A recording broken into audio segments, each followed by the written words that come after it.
Hello बच्चों, how are you? तो आइए आज हम लोग पढ़ते हैं फ्रिक्शन। क्या पढ़ते हैं? फ्रिक्शन।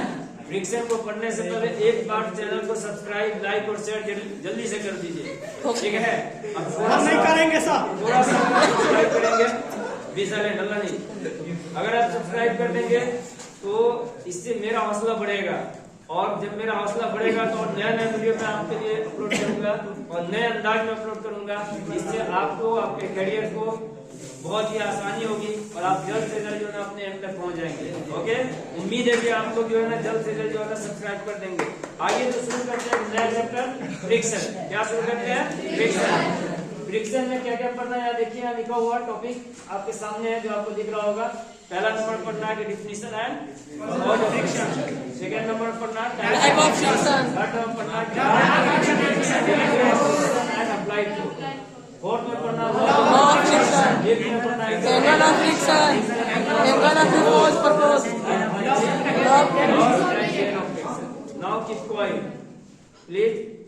सिर्फ मुझे बोलने दिया जाए, आप लोग बोलेंगे तो फिर मेरी आवाज वहां नहीं जाएगी, ठीक है? जो मैं लोगों को देना चाह रहा हूँ और बच्चे कंटेंट देना चाह रहा हूँ, जो बच्चे यहाँ पे प्रेजेंट नहीं, उनके लिए जो बन रहा है उनके लिए थोड़ी सी आप लोग अपनी आवाज को नीचे करें। तो आइए शुरू किया जाए।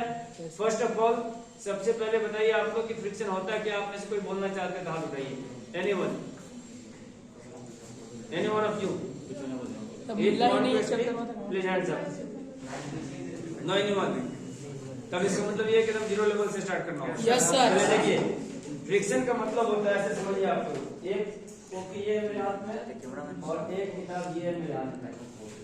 ये देखिए, ये एक बॉडी है, ये एक दूसरी बॉडी है।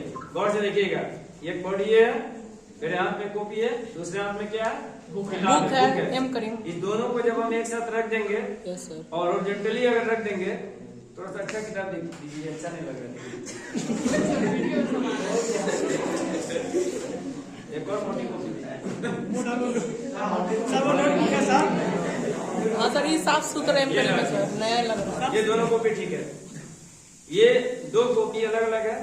इसको जब एक साथ रख दिया जाए, हॉरिजॉन्टली रख दिया जाए, कोई पूछे बताइए कितना फ्रिक्शन लग रहा है? आप कहिएगा जीरो फ्रिक्शन लग रहा है। आप क्या कहिएगा? जीरो। तो फिर फ्रिक्शन कब लगेगा? सवाल उठ रहा है कि फ्रिक्शन कब लगेगा। इसको जब हम तिरछा करेंगे, ये नीचे आना चाहेगा। Yes sir. जब ये नीचे आने लगेगा तो फ्रिक्शन लगेगा। या हम किसी एक को खींचेंगे या ठेलेंगे, यानी पुल करेंगे या पुश करेंगे, तब फ्रिक्शन लगेगा। इसका मतलब ये हुआ कि फ्रिक्शन होता क्या है। तो पूछे कि व्हाट इज फ्रिक्शन, तो आप कहेंगे जब एक बॉडी किसी दूसरे बॉडी के सरफेस पे या तो चलती है या चलने की कोशिश करती है, तब उसके मोशन के अपोजिट डायरेक्शन में एक अपोजिंग फोर्स लगने लगता है। That opposing force is known as friction और फोर्स ऑफ फ्रिक्शन। जब कोई बॉडी किसी दूसरे बॉडी के सरफेस पे चलती है या चलने की कोशिश करती है, तब उसके मोशन के अपोजिट डायरेक्शन में एक अपोजिंग फोर्स, विरोधी फोर्स काम करने लगता है। उसी अपोजिंग फोर्स को फ्रिक्शन फोर्स कहते हैं। कौन सा फोर्स कहते हैं? बात समझ में आ रही है? Yes sir. फ्रिक्शन के लिए शर्त क्या है सर? कि एक बॉडी का दूसरे बॉडी के सरफेस पे चलना या चलने की कोशिश करना, चलना या चलने की कोशिश करना। दो शर्त है। चलेगी तब भी फ्रिक्शन, चलने की कोशिश करेगी तब भी फ्रिक्शन। तो चल रही होगी तब भी फ्रिक्शन लगेगा, और नहीं चल रही होगी लेकिन चलने की कोशिश में होगी तब भी फ्रिक्शन लगेगा। एज फॉर एग्जाम्पल, आप जो है ना, जैसे मेरे हाथ में देख रहे हैं दोनों कॉपी, हम इसको खींच रहे हैं, इसको हम पीछे से ऐसे ठेल रहे हैं, ये चल रहा है, यहाँ फ्रिक्शन लग रहा है। इसको हम खींच रहे हैं, ये चल रहा है, इधर फ्रिक्शन लग रहा है। इधर चल रहा तो इधर फ्रिक्शन लग रहा है। जिधर चलेगा उसको ठीक अपोजिट डायरेक्शन फ्रिक्शन लग रहा है। एक ये भी तो हो सकता है कि हम इसको खींचने की कोशिश कर रहे हैं या ठेलने की कोशिश कर रहे हैं, लेकिन खींचा नहीं रहा या पुश नहीं हो रहा। जैसे एज फॉर एग्जाम्पल, मैं एक ट्रक को धक्का दे रहा हूँ, ट्रक को, I am pushing a truck. मैं क्या कर रहा हूँ? ट्रक को धक्का दे रहा हूँ। ट्रक ठेला जाएगा? नहीं ठेलाएगा। जीएम से ट्रक ठेलाएगा? नहीं ठेलाएगा। ट्रक बहुत हेवी हो गया, बहुत भारी चीज हो गया, उसको हम अकेले नहीं ठेल पाएंगे, लेकिन हम कोशिश तो कर रहे हैं। तो कोशिश कर रहा है लेकिन ट्रक चल नहीं रही है, तो वहां पे फ्रिक्शन लग रहा है। Yes sir. वहां पे फ्रिक्शन लग रहा है। तो जब कोई बॉडी किसी दूसरे बॉडी के सरफेस पे या तो चलती है या चलने की कोशिश करती है, तब अपोजिट डायरेक्शन में जो फोर्स लगता है उसी को फोर्स को क्या कहते हैं? फ्रिक्शन। तो फ्रिक्शन का डिफिनेशन क्लियर हो गया। अब आइए इसका कॉज क्या होता है। What is the cause behind friction? क्या वजह है कि फ्रिक्शन लगता है? क्या वजह है कि जब कोई बॉडी किसी दूसरे बॉडी के सरफेस पे चलती है तो अपोजिंग फोर्स लगने लगता है? इसके कई कारण है, कई कॉज है। जो मेन कॉज जो हम लोग पढ़ते हैं जनरली, उस कॉज की बात कीजिए। गौर से अगर दोनों सरफेस को देखा जाए, जिस दो सरफेस की आप बात कर रहे हैं, एक बॉडी दूसरे बॉडी के सरफेस पे चल रहा है, चलने की कोशिश कर रहा है, तो उसका भी अपना सरफेस होगा, दोनों का अपना अपना सरफेस होगा, तो कांटेक्ट में होगा।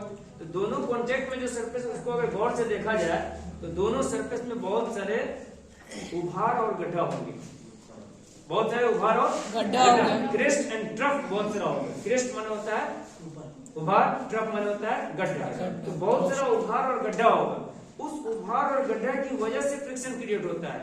जैसे एक बॉडी दूसरे बॉडी पे चलने की कोशिश करती है तो इसका क्रेस्ट उसके ट्रफ में, उसका ट्रफ इसके क्रेस्ट में फंस जाता है, और जिसकी वजह से जब आप खींचते हैं तो उस फंसे हुए होने की वजह से वहां पे अपोजिशन क्रिएट होता है, जिसको आप क्या कर रहे हैं? फ्रिक्शन। अरे बात समझ में? फ्रिक्शन का कॉज, एक कॉज तो ये है जो जनरल कॉज हम लोग समझते हैं कि ये दोनों बॉडी का जो सरफेस है कांटेक्ट में, वो दोनों सरफेस क्या है? रफ सरफेस है। चाहे जितना भी स्मूथ कर दीजिए, उसको गौर से अगर देखा जाए तो उसमें क्या होगा? क्रेस्ट एंड ट्रफ होगा। उस क्रेस्ट एंड ट्रफ की वजह से क्या होता है? फ्रिक्शन क्रिएट होता है। आप इमेजिन बहुत स्मूथ कर देंगे, फिर ये स्मूथ कीजिएगा, अगर बहुत ज्यादा स्मूथ कर दीजिएगा तो फाइनली एटॉमिक लेवल तक चले जाइएगा। जब काफी स्मूथ कर दीजिएगा ना, तो वहां पे मॉलिक्यूलर फोर्स काम करने लगेगा। मॉलिक्यूलर अट्रैक्शन की वजह से फ्रिक्शन क्रिएट हो जाएगा। ज्यादा स्मूथ करने से मॉलिक्यूलर अट्रैक्शन, और ज्यादा स्मूथ नहीं कर रहे हैं, रफ बेसिस पे काम कर रहा है, तो वहां पे क्रेस्ट एंड ट्रफ की वजह से क्या हो रहा है? फ्रिक्शन। रीजन भी समझ गए आप लोग? फिर से एक बार बोलिए, फ्रिक्शन कब क्रिएट होता है? फ्रिक्शन कब लगता है? जब एक बॉडी किसी दूसरे बॉडी के सरफेस पे या तो चलती है या चलने की कोशिश करती है, तब उसके मोशन के अपोजिट डायरेक्शन में एक अपोजिंग फोर्स काम करने लगता है। दैट अपोजिंग फोर्स, उस अपोजिंग फोर्स को हम लोग क्या कहते हैं? फ्रिक्शन। क्लियर हो गया? फ्रिक्शन का कॉज क्या है? सरफेस का रफ होना या सरफेस का ट्रफ एंड क्रेस्ट जो एक दूसरे में फंस जाता है, उसकी वजह से क्या होता है? फ्रिक्शन क्रिएट होता है। ज्यादा स्मूथ करने पे मॉलिक्यूलर फोर्स की वजह से फ्रिक्शन क्रिएट होता है। ये पहला पॉइंट आपका क्लियर हो गया सर। आइए सेकंड पॉइंट में टाइप्स ऑफ फ्रिक्शन। अब हम लोग क्या सीखेंगे? Types of friction. Generally books में आप देखेंगे तो दो टाइप्स ऑफ फ्रिक्शन मिलेगा। क्या मिलेगा? दो टाइप ऑफ फ्रिक्शन। एक को हम लोग कहते हैं स्टैटिक फ्रिक्शन, एक को क्या कहते हैं? स्टैटिक फ्रिक्शन, और दूसरे को कहते हैं काइनेटिक फ्रिक्शन। एक को क्या कहते हैं? स्टैटिक फ्रिक्शन, दूसरे को क्या कहते हैं? काइनेटिक। सर आप सो गए क्या? सर जगिए सर, सोइए नहीं, पीछे वाले जगह हुए। हाँ, तो ऐसा नहीं कि हम कहानी सुना रहे और आप सो जाए, नहीं। Yes sir. आप लोग जगी है ना? सुना नहीं? थोड़ा सा इंटरेस्ट लेकर पढ़िए, अच्छा लगेगा। आप लोग पढ़िए तो क्लास में अच्छा लगेगा। सर आप दिमाग की तरफ बहुत स्मार्ट लग रहा है तो मैं क्या कह रहा था? Types of friction. Generally book में दो टाइप्स ऑफ फ्रिक्शन है। साहिल बाबू आप इतना उदास क्यों हैं?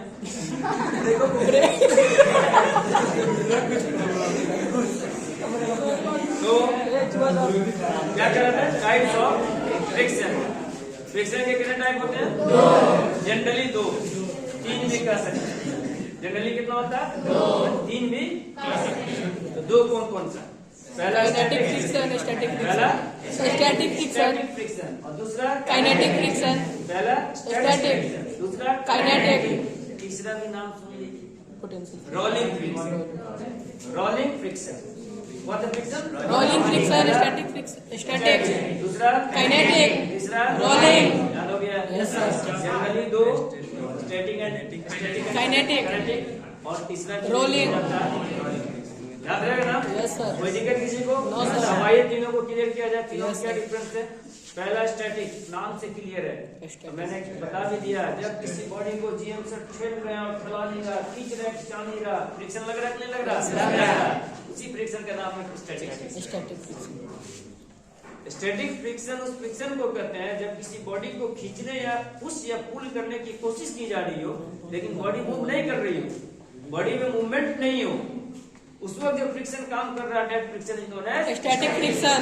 इसका मतलब ये हुआ जी एम सर किसी बॉडी मान इसको हम खेल रहे हैं, इस ये जो पोडियम है इसको खेल रहे हैं, एक न्यूटन का फोर्स लगा रहे हैं नहीं चल रहा, 2 न्यूटन का फोर्स लगा नहीं चल रहा, 3 न्यूटन का फोर्स लगा नहीं चल रहा, 4 न्यूटन का फोर्स लगा नहीं चल रहा, 5 न्यूटन का फोर्स लगा नहीं चल रहा, 10 न्यूटन का फोर्स लगा नहीं चल जाएगा साहब, 20 न्यूटन ये जो आप देख रहे हो धीरे धीरे जो है ना फोर्स बढ़ाने से ऊंचा होने लग रहा है, चलने लग रहा है। जब तक नहीं चल रहा है, दोनों बहुत important point, very important point, attention please. Yes sir. White shirt black shirt, attention, बहुत इंपोर्टेंट पॉइंट, वेरी इंपोर्टेंट, गौर से सुनिएगा। जब तक ये नहीं चल रहा तब तक स्टैटिक फ्रिक्शन,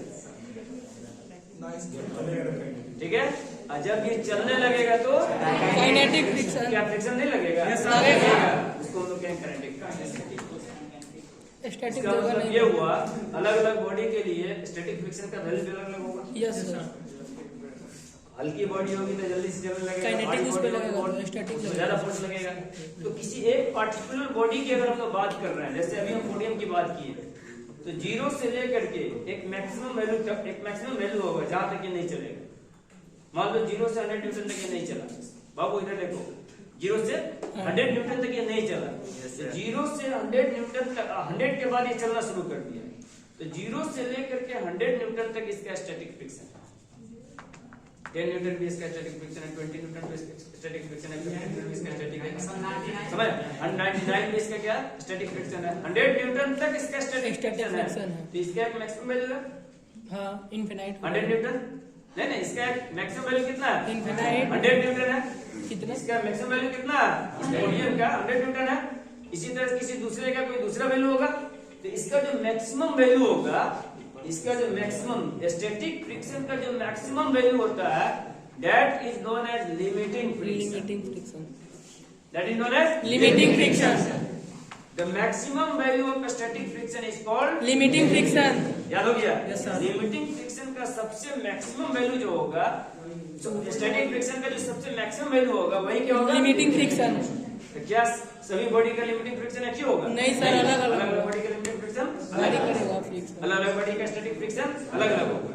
एक ही इंपोर्टेंट पॉइंट। दूसरा एक इंपोर्टेंट पॉइंट सुन लो, किसी बॉडी को फोर्स लगा रहे हो, बॉडी नहीं चल रही है, पूछेगा लिमिटिंग स्टैटिक फ्रिक्शन कितना, तो जितना आप लगा रहे हो उतना। जैसे हम इस पोडियम को 10 न्यूटन फोर्स लगा नहीं चल रहा, फ्रिक्शन कितना लग रहा है? 10 newton. Means static friction is equal to the applied force. Static friction is equal to applied force. Formula की कोई जरूरत नहीं है। जितना हम फोर्स लगाएंगे, बॉडी नहीं चल रही है, तो स्टैटिक फ्रिक्शन का वैल्यू उतना ही होगा। फोर्स लगा रहे हैं, बॉडी नहीं चल रही है, फ्रिक्शन कितना लग रहा है? जितना हम 10 न्यूटन लगा रहे नहीं चल रही, फ्रिक्शन कितना? कौन सा फ्रिक्शन? 10 न्यूटन लगा नहीं चल रहा, कौन सा फ्रिक्शन? स्टैटिक कितना? 50। डन। डन। समझ गया बात को? तो अगर हम फोर्स लगा रहे, बॉडी नहीं चल रही है, तो स्टैटिक फ्रिक्शन उतना ही होता है जितना आप लगा रहे हैं। डन। लिमिटिंग फ्रिक्शन उसी का मैक्सिमम वैल्यू है। Maximum value of static friction. Static friction, limiting friction अलग से कोई फ्रिक्शन नहीं है, स्टैटिक फ्रिक्शन ही है, उसका मैक्सिमम वैल्यू। मैक्सिमम वैल्यू उसका क्या है? Maximum value. और काइनेटिक फ्रिक्शन क्या है सर? जब बॉडी चलने लगे उसके बाद जो फ्रिक्शन लग रहा है, that is kinetic friction. Kinetic. अभी एक ग्राफ यहाँ पे ड्रॉ करेंगे तो दोनों क्लियर हो गए कि स्टैटिक और काइनेटिक में क्या डिफरेंस है। Yes sir. आई बात समझ में? Yes, sir. काइनेटिक फ्रिक्शन का वैल्यू जो होता है वो लिमिटिंग फ्रिक्शन से थोड़ा सा कम होता है। कम। काइनेटिक फ्रिक्शन का वैल्यू लिमिटिंग फ्रिक्शन से थोड़ा सा कम होता है, और सरफेस अगर एक ही जैसा हो तो फिक्स होता है, कांस्टेंट होता है। सरफेस अगर सेम है, एक ही रोड पे, एक ही तरह के रोड पे चल रहा, रोड में कोई चेंजिंग नहीं हो रहा, तो काइनेटिक फ्रिक्शन का वैल्यू फिक्स होता है। समझ में आ गई बात? काइनेटिक फ्रिक्शन का वैल्यू क्या होता है? फिक्स होता है। एक ग्राफ के बेसिस पे देखिए और क्लियर हो जाएगा। ये एक ग्राफ है, जो ग्राफ यहाँ पे लिखा हुआ graph between friction and applied applied force. ये ग्राफ ऐसे बनता है, इसी के ग्राफ, ये आपका अप्लाइड फोर्स है और ये आपका फ्रिक्शन फोर्स। ध्यान से देखिएगा सर, यहाँ पे आप क्या देख रहे हैं कि मैक्सिमम वैल्यू देख रहे हैं। Yes. क्या देख रहे हैं बाबू? स्टार्टिंग में कि जैसे जैसे आप फोर्स का वैल्यू इंक्रीज कर रहे हो, वैसे वैसे आपका फ्रिक्शन भी इंक्रीज कर रहा है। स्ट्रेट लाइन का मतलब क्या होता है? Straight line passing through origin. गौर से देखो, straight line passing through origin, इसका मतलब होता है कि फोर्स बढ़ा रहे हैं तो फ्रिक्शन फोर्स भी क्या हो रहा है? ये अप्लाइड फोर्स है जो हम लगा रहे हैं, वो फोर्स है, ये फ्रिक्शन है। तो जैसे जैसे हम फोर्स बढ़ा रहे हैं वैसे वैसे फ्रिक्शन भी बढ़ता जा रहा है। कब तक? यहाँ तक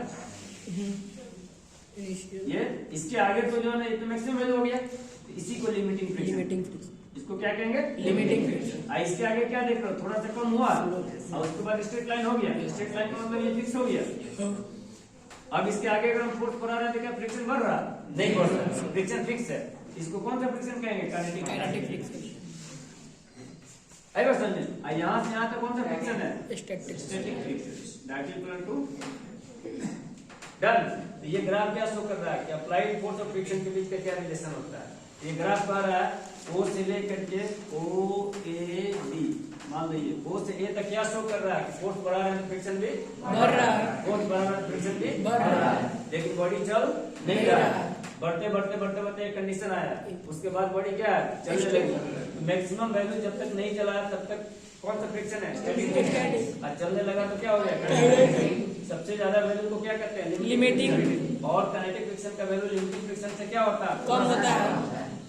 काइनेटिक फ्रिक्शन का वैल्यू लिमिटिंग फ्रिक्शन से क्या होता है? थोड़ा सा छोटा होता है, थोड़ा सा कम होता है। मान लीजिए 10 न्यूटन है काइनेटिक लिमिटिंग फ्रिक्शन, तो काइनेटिक फ्रिक्शन आपको 9.9 न्यूटन होगा। थोड़ा थोड़ा का डिफरेंस होता है, लेकिन लगभग बराबर लेकर के बनाया जाता है क्वेश्चन। अब ये लॉज ऑफ फ्रिक्शन हम लोग कहाँ चलते हैं? Laws of friction. Laws of friction में 3 लॉ पढ़ना। लॉज ऑफ फ्रिक्शन में कितना लॉ पढ़ना? 3 लॉ। पहला law first law. First law क्या कहता है? सेकंड लॉ क्या कहता है? थर्ड लॉ क्या कहता है? लॉज ऑफ फ्रिक्शन में पहला लॉ कहता है कि काइनेटिक फ्रिक्शन का वैल्यू कैसे निकालिएगा। स्टैटिक फ्रिक्शन तो हो गया कि जितना आप लगा रहे हो उतना उसके बराबर वैल्यू हो जाएगा, लेकिन काइनेटिक फ्रिक्शन का वैल्यू कैसे निकालिएगा ये लॉ बताएगा। कौन बताएगा?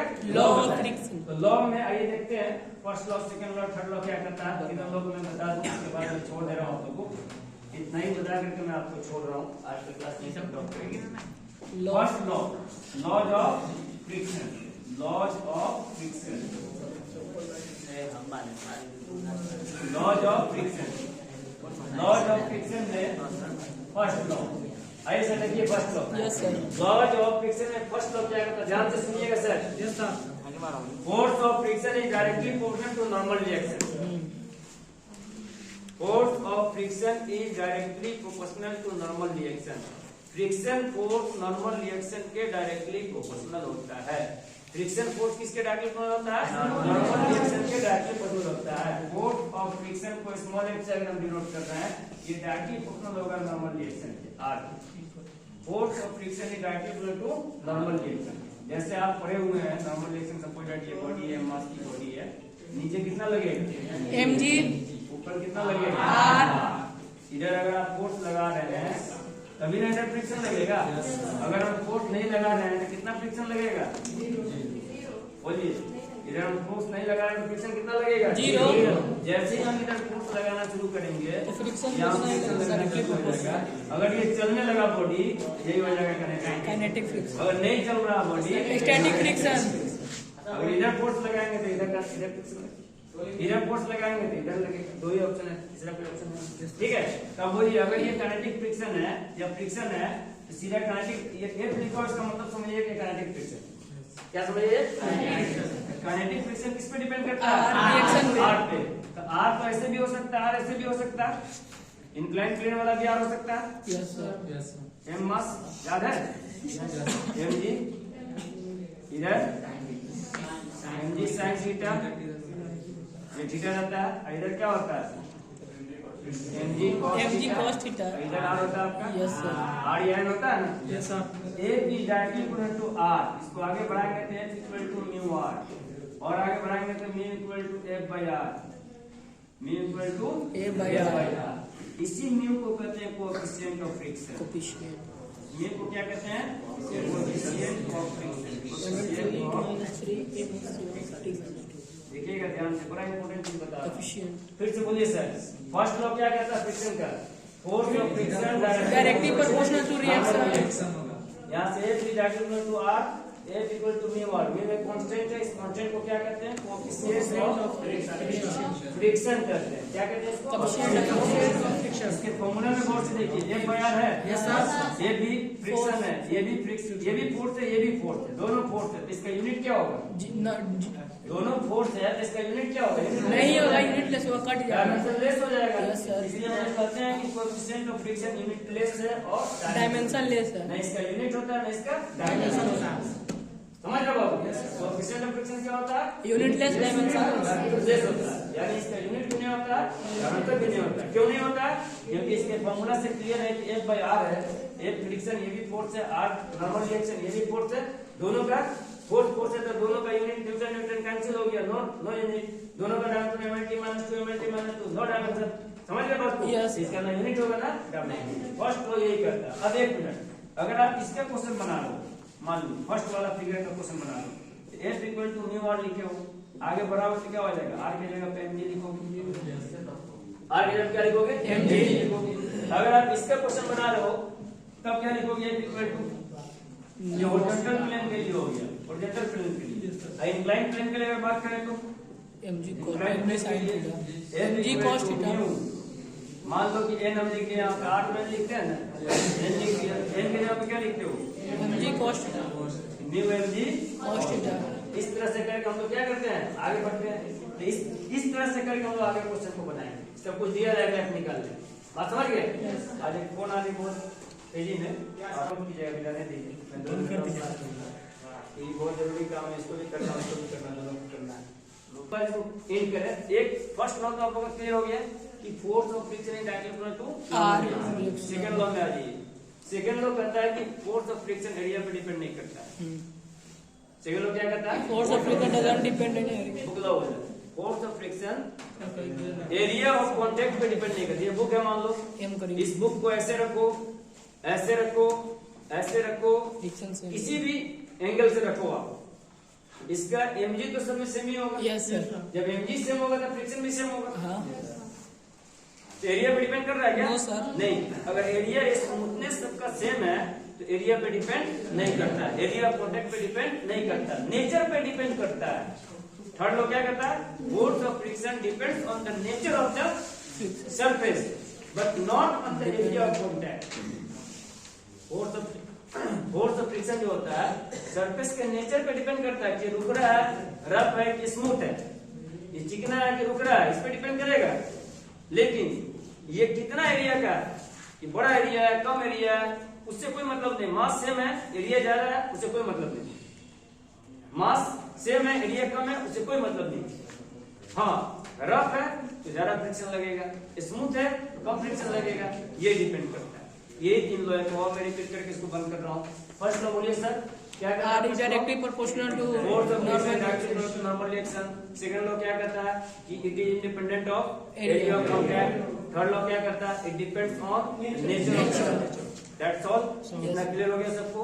कोई दिक्कत? कल हम लोग इसको एक-एक करके लिखेंगे, कल से हम लोग इसको आगे बढ़ाएंगे। Okay, thank you sir. रुके आप लोग से रिक्वेस्ट ये है कि आप लोग जो है अगर वीडियो अच्छा लगा हो और आपको अगर मजा आया हो पढ़ने में और आगे भी अगर आप पढ़ना चाहते हैं, नेक्स्ट वीडियो चाहिए अगर आपको, तो मैं चाहूंगा कि आप लोग एक बार सब्सक्राइब, शेयर और लाइक जरूर करते हैं। उम्मीद है कि आप लोग सब्सक्राइब, शेयर और लाइक जरूर करेंगे। ये तो बच्चा एक बार कर दिए। Thank you. भारत माता की जय।